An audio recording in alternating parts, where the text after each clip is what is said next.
Saudações, leitores e seguidores do Instituto Liberal. Eu sou o Lucas Berlanza e esse é mais um IL Flash, aquele momento da semana em que a gente tem um encontro marcado para repercutir os artigos e os temas que mais impactaram no nosso site oficial e nas nossas redes sociais. E hoje o primeiro artigo da semana do João Luiz Mauad, colunista antigo do nosso site do Instituto Liberal, é da série Heróis da Liberdade. Nós já tivemos aqui um artigo sobre Cícero, Marco Túlio Cícero. Nós já tivemos também um texto sobre Lord Acton. E agora, continuando a série, que traz sempre uma lista vasta de frases e citações dos autores elencados, o Mauad resolveu fazer uma homenagem aos seus amigos conservadores, trazendo aquele que é considerado o pai do conservadorismo moderno, de um conservadorismo liberal ou de um liberalismo conservador, que é o estadista irlandês parlamentar do Reino Unido, Edmund Burke. Para quem não sabe, Edmund Burke era do partido Whig, portanto o partido que inaugurou, por assim dizer, a tradição liberal moderna, mas foi um crítico fundamental da Revolução Francesa, na sua obra magna Reflexões sobre a Revolução na França, em que ele atacou as ideias abstratas e radicais da Revolução, ideias que queriam remover absolutamente todo o substrato cultural e os costumes e as tradições da França em prol de uma agenda abstrata e racionalista, e que teve consequências coletivistas no autoritarismo de Napoleão Bonaparte. E o Edmund Burke é trazido pelo Mauad como uma referência de sensatez e de prudência aliadas às reformas, à necessidade de reformas liberais, de uma visão liberal da economia e das instituições. Ele que era amigo e próximo em pensamento de ninguém menos que Adam Smith. Prudência e sensatez que são justamente o que falta e muito nos nossos amigos socialistas, e tem faltado bastante no Partido Democrata americano. Um partido que no passado já chegou a eleger figuras como John Kennedy para a presidência da República. John Kennedy, que tinha aí um viés de um liberalismo mais de esquerda, um social-liberalismo, mas que era reconhecidamente um anticomunista, um protagonista da Guerra Fria. Esse mesmo partido hoje tem até disputando primárias para a presidência da República com Hillary Clinton, um personagem como Bernie Sanders, que é um socialista que chega a simpatizar com o regime venezuelano. E parece que Bernie Sanders não está sozinho nesse radicalismo dentro de um dos dois grandes partidos americanos. Existe agora uma jovem liderança.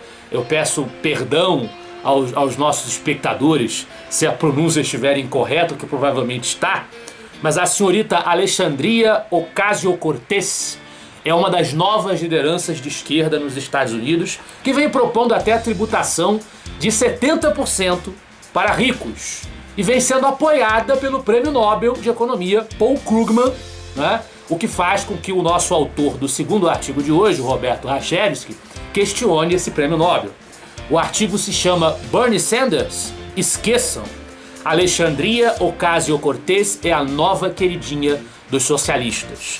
E ela, ao mesmo tempo, é católica e socialista, naquela velha mania de querer confundir, assimilar, associar a fé cristã ao socialismo.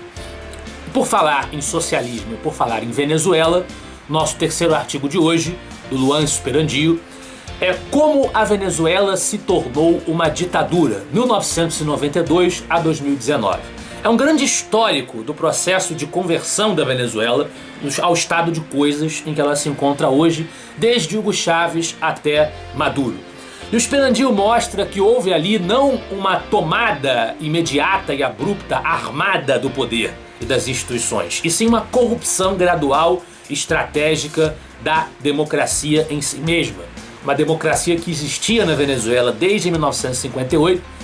Hugo Chávez até tentou em 92 dar um golpe de Estado, fracassado, uma tentativa frustrada, mas depois, com um discurso populista, ele se elege, consegue em 99 mudar a Constituição. O Esperandio até ressalta que, com o apoio de uma maioria de apenas 44% dos eleitores votando para que essa Constituição seja reformada, uma Constituição que amplie os seus poderes, e houve em 2002 uma tentativa de golpe contra ele, também frustrada, que justificou um endurecimento ainda maior do regime.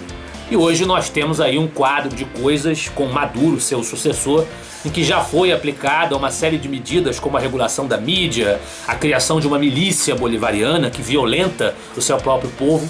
Então há nesse apanhado histórico o registro de um processo gradual, um processo lento, em que aqueles que acompanhavam e vivenciavam esse processo muitas vezes ridicularizavam as denúncias do radicalismo em que ele consistia, que ele apresentava. Acreditavam que tudo era ilusão, tudo era brincadeira de mau gosto e acabaram se deparando com a triste realidade. E por falar em história, já que esse artigo foi um histórico, nós temos um artigo histórico no nosso quarto artigo de hoje, nosso quarto texto da lista de hoje, que é um artigo de ninguém menos que Og Leme, uma das figuras, um dos expoentes históricos do Instituto Liberal. Trabalhou ali lado a lado com Donald Stewart nessa iniciativa de fundar o nosso instituto, de desenvolver os trabalhos do nosso instituto, de difundir as ideias da liberdade. O seu texto é sobre leis trabalhistas. Por que as leis trabalhistas prejudicam o trabalhador? É o título do texto do Og Leme. Já lá atrás, Og Leme defendia coisas como o fim do imposto sindical, essa excrescência que nos acompanhava desde o Estado Novo de Vargas e que no governo Temer, graças à iniciativa do Paulo Eduardo Martins, foi eliminada. Defendia que esse monturo de legislações que existem na CLT, inspirada na Carta de Lavoro fascista de Mussolini, faz com que a produtividade dos nossos produtos no exterior seja bastante comprometida, faz com que o nível de emprego e a eficiência média da nossa economia decaiam, sofram a consequência desse excesso de regulações e de legislações e dificultam para que o nosso padrão de vida aumente, ao contrário do que poderia parecer.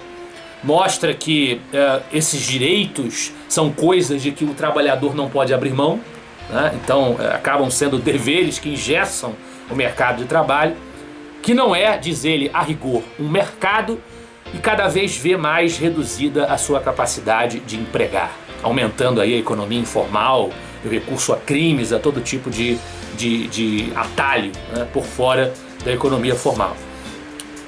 Outra coisa que o governo precisa fazer, além da reforma trabalhista, que já foi pelo menos parcialmente realizada com essa conquista histórica do fim do imposto sindical, é diminuir as altíssimas tributações e regulações impostas ao mercado. Essa é uma bandeira histórica também do Instituto Liberal. E o nosso antepenúltimo artigo de hoje, do Rachevsky também, é justamente sobre isso. O governo precisa urgentemente diminuir a regulação e a tributação. Essa hegemonia social-democrata, como diz o nosso ministro Paulo Guedes, ministro da Economia, precisa terminar.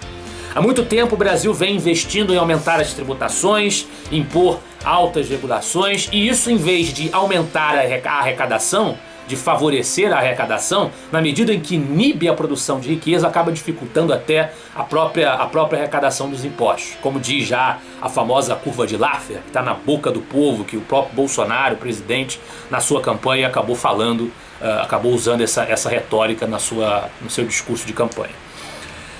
Outra coisa que o governo também precisa fazer, e está nos planos de Bolsonaro, nos planos da equipe que hoje ocupa os ministérios, é reconhecer, não se diz nem conceder, mas reconhecer o direito à legítima defesa da população.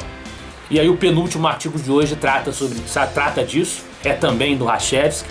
Armar-se é um direito inalienável. A ideia aqui é que, mais do que considerar o armamento, a flexibilização do acesso às armas como uma política de segurança pública, que na verdade não é do que se trata, na verdade se trata de um reconhecimento de um direito da sociedade a se defender da agressão, até contra o próprio Estado, se em dadas condições isso se fizer necessário. E ele recorre até aos fundadores dos Estados Unidos, que entendiam isso como uma regra sagrada. Por conta dessa regra sagrada, que é uma entre tantas outras que perfazem o nosso anseio por liberdade, é que a liberdade tem que ser a insígnia do governo Bolsonaro, a insígnia de qualquer governo daqui para frente. Liberdade é que nós precisamos tanto num país que favorece tanto o poder e a opressão do Estado. E é sobre isso que trata nosso artigo final de hoje, que é de minha autoria. Não abriremos mão do liberalismo, de Paulo Guedes.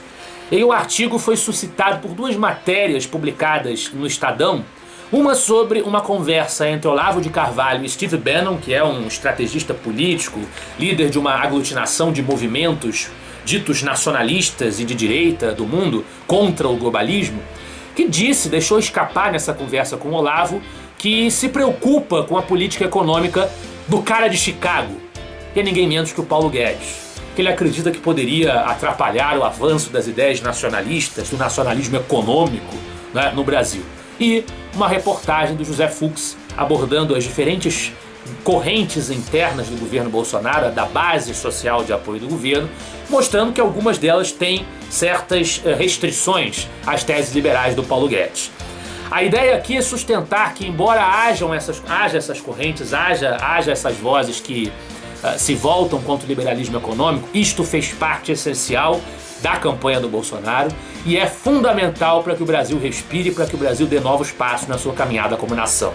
Nós que defendemos o liberalismo precisamos firmar posição, marcar posição em defesa da agenda de Paulo Guedes. Felizmente, hoje, no seu discurso em Davos, o Bolsonaro frisou essa agenda e é isso que tem que ser feito mesmo. Essa agenda é prioritária porque se não houver reformas liberais, o governo afunda, o país afunda junto.